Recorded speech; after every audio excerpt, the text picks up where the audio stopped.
Salutare, dragi copii! Bun venit pe canalul nostru! Astăzi Valeria a ales să citim povestea care se numește Peter Pan. Da.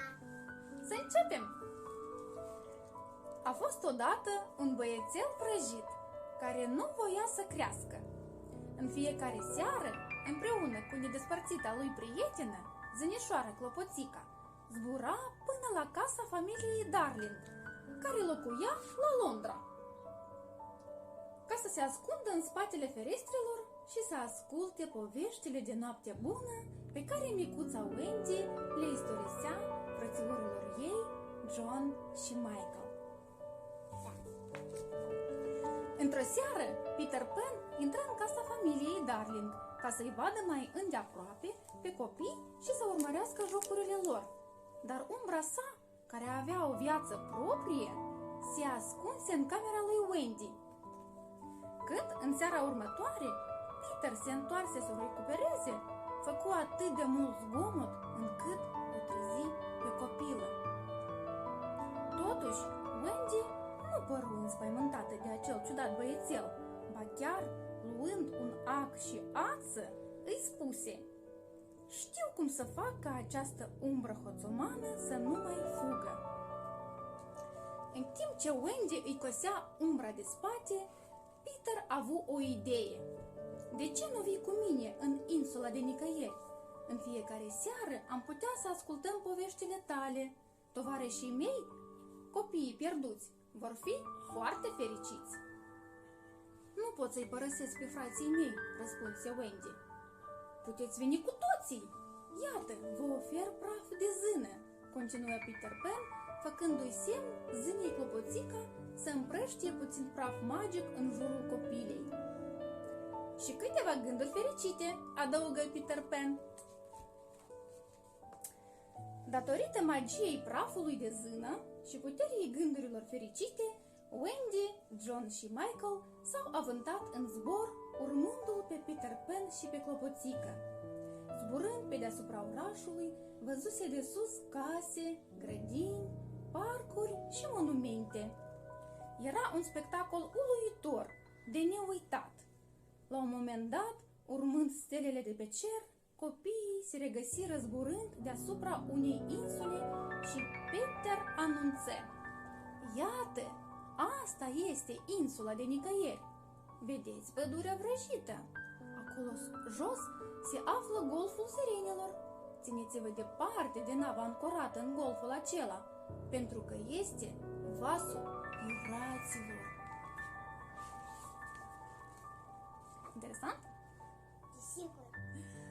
Îi veți recunoaște pe capitanul Hook, vicleanul lor șef, numit așa din cauza cărlicului ascuțit, pe care îl are în locul unei mâini. Odată, pe când se bătea cu mine, Hook a căzut în mare și un crocodil i-a mâncat mâna. Găsind că are un gust excelent, crocodilul îl vânează de atunci pentru a mânca și restul. Capitanul Hook este îngrozit din acest motiv, le mărturisi Peter Pan noilor săi prieteni. În cele din urmă, copiii ajunseră la un copac mare, în care se pătrundea printr-o intrare secretă.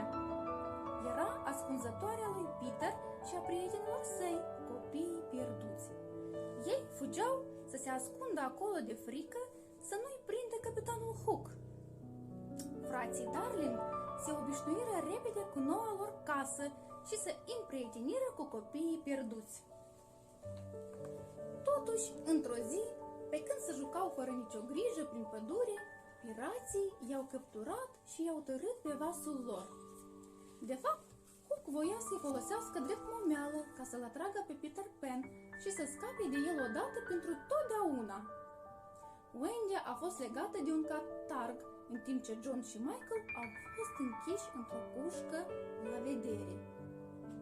Strigătele disperate ale copiilor ajunseră la urechile lui Peter Pan, care se repezi pe navă. Deși capitanul Hook scurtase cerul așteptându-l să sosească, băiatul reuși să aterizeze în spatele lui fără să fie văzut. Peter o dezlegă de îndată pe Wendy și deschise cușca în care erau închiși John și Michael. Apoi, cu o piedică, îi făcu pe capitanul Hook să cadă în mare, care de îndată se pomeni față în față cu un anume crocodil pe care îl cunoștea.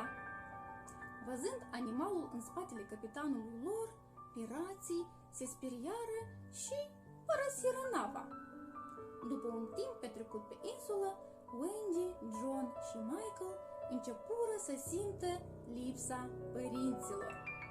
Așa că Peter se hotărâ să-i conducă acasă la bordul navei piraților. Fericiți, cei 3 copii îi mulțumiră prietenului lor și îi spuseră: "Ne vei lipsi, Peter Pan, întoarce-te repede." Sfârșit! Aceasta a fost povestea de astăzi, dragi copii. Vreau să-mi spuneți, vă rog frumos, ce v-a plăcut cel mai mult în această poveste? Scrieți în comentarii. Da, pa, pa! Abonați-vă la acest canal și ne revedem în următorul videoclip. Da! Pa, pa!